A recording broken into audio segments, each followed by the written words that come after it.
মসজিদ নির্মাণ করতে হবে। সহিহ বুখারী, মুসলিম, তিরমিজি, আবু দাউদ সহ অনেক হাদিসের মধ্যে আল্লাহ রাসূল সাল্লাল্লাহু আলাইহি ওয়াসাল্লাম থেকে উসমান ইবনে আফফান রাদিয়াল্লাহু তাআলা আনহু বর্ণনা করেন। عن عثمان بن عفان رضي الله تعالى عنه قال قال النبي صلى الله عليه وسلم من بنى لله مسجدا صغيرا كان أو كبيرا بنى الله له بيتا في الجنة। আল্লাহ রাসূল বলেছেন, যে ব্যক্তি এই জমিনের মধ্যে ছোট হোক বড় হোক একটা মসজিদ নির্মাণ করলো, আল্লাহ রাসূল বলেছেন ওই ব্যক্তি যেন জান্নাতে তার জন্য একটা ঘর নির্মাণ করলো। বলুন সুবহানাল্লাহ। বলেন তো, এই পৃথিবীর জমিনে সাধারণ ড্রাইভার আর প্রধানমন্ত্রীর ড্রাইভারের মধ্যে পার্থক্য আছে নি? আছে। মর্যাদার দিক থেকে পার্থক্য আছে না? সাধারণ একজন বাবুর্চি আর প্রধানমন্ত্রীর বাবুর্চির মধ্যে পার্থক্য আছে না? প্রধানমন্ত্রীর ঘর আর আমার আপনার ঘরের মধ্যে মর্যাদাগত একটা পার্থক্য আছে। ঠিক অনুরূপভাবে আল্লাহর ঘরের ভিতরে, আল্লাহর ঘরের মাঝে এবং আমাদের ঘরের মাঝে বা পৃথিবীর অন্যান্য ঘরের মাঝেও অতটুক পার্থক্য যতটুক পার্থক্য বান্দা এবং আল্লাহর মাঝে। বলুন সুবহানাল্লাহ। যেহেতু ঘরটা কার? আল মসজিদু বাইতুল্লাহ, মসজিদ হচ্ছে আল্লাহর ঘর। আপনার ঘরে আপনার একচ্ছত্র অধিপত্য আছে, আপনি যা চাই তাই করতে পারেন, কিন্তু আল্লাহর ঘর মসজিদে আল্লাহর ইবাদত ছাড়া আর কারো ইবাদত করা যাবে না।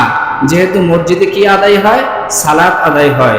আল্লাহ তাআলা সূরা তাহার মধ্যে বলেছেন, ওয়া আকিমিস সালাতা লিযিকরি, তোমরা মসজিদে নামাজ প্রতিষ্ঠা করো আর আমার জিকির প্রতিষ্ঠা হবে। বলুন সুবহানাল্লাহ। আজকে আমরা মসজিদে আসছি জুমার দিন, জুমার মসজিদে আসছি না? আমরা কি নিজেরা আসছি না আল্লাহ আহ্বান করছে? আল্লাহ আহ্বান করছে। আল্লাহ তাআলা সূরা জুমার 10 নম্বর আয়াতে বলেছেন, ইয়া আইয়ুহাল্লাযীনা আমানু ইযা নুদিয়া লিস-সালাতি মিন ইয়াউমিল জুমআহ, হে মুমিনেরা যখন তোমাদেরকে জুমার মসজিদের দিকে আহ্বান করবেন, ফাসআউ ইলা যিকরিল্লাহ, তোমরা দ্রুততার গতিতে আল্লাহর জিকিরের দিকে চলে যাও। বলুন সুবহানাল্লাহ।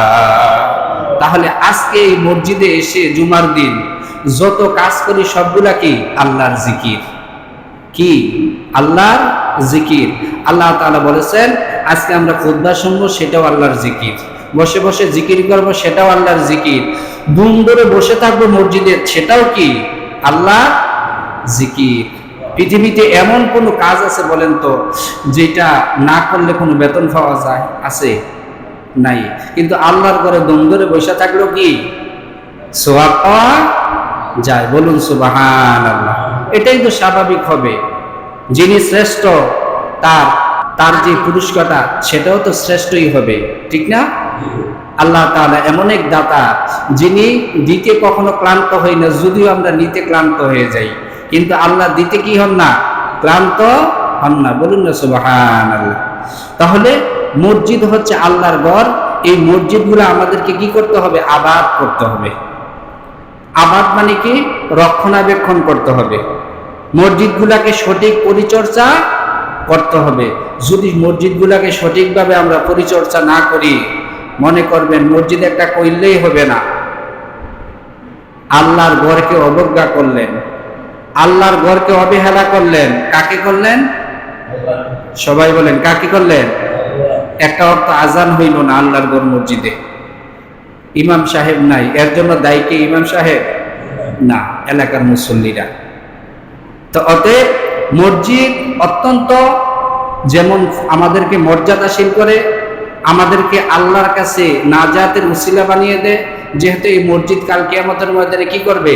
সুপারিশ করবে, সাক্ষ্য দিবে আপনি এই ঘরের মুসল্লি ছিলেন কিনা, ঠিক না ভাই?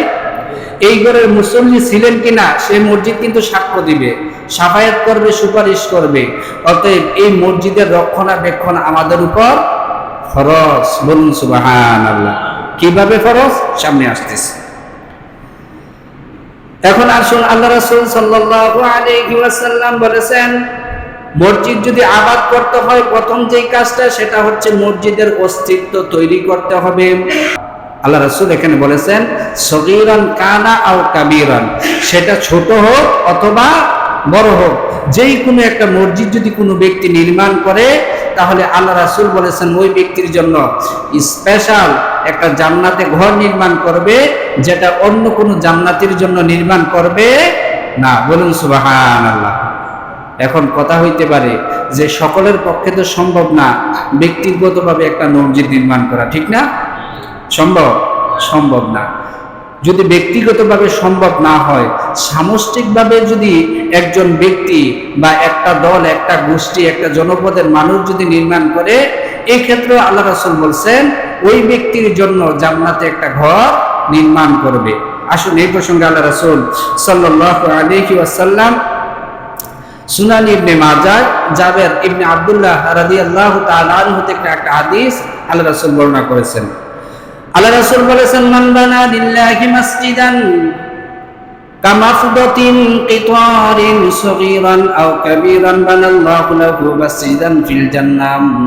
আল্লাহ রাসূল বলেছেন, কোন ব্যক্তি যদি একটা মসজিদ নির্মাণ করে অথবা একটা মসজিদ নির্মাণ কাজে সহযোগী হয়, ওই ব্যক্তির জন্য আল্লাহ তাআলা কাল কিয়ামতের ময়দানে জান্নাতের মধ্যে একটা ঘর নির্মাণ করবেন। বলুন সুবহানাল্লাহ। এই জন্য আমাদের উচিত যেখানে মসজিদ তৈরি হয় ওইখানে কিছু না কিছু দিয়ে হলেও শরীক হওয়া। আপনার তৌফিক অনুযায়ী কেউ 1 লক্ষ টাকা দেবে, আপনার তৌফিক আছে আপনি 1000 টাকা দেন, কিন্তু দেন।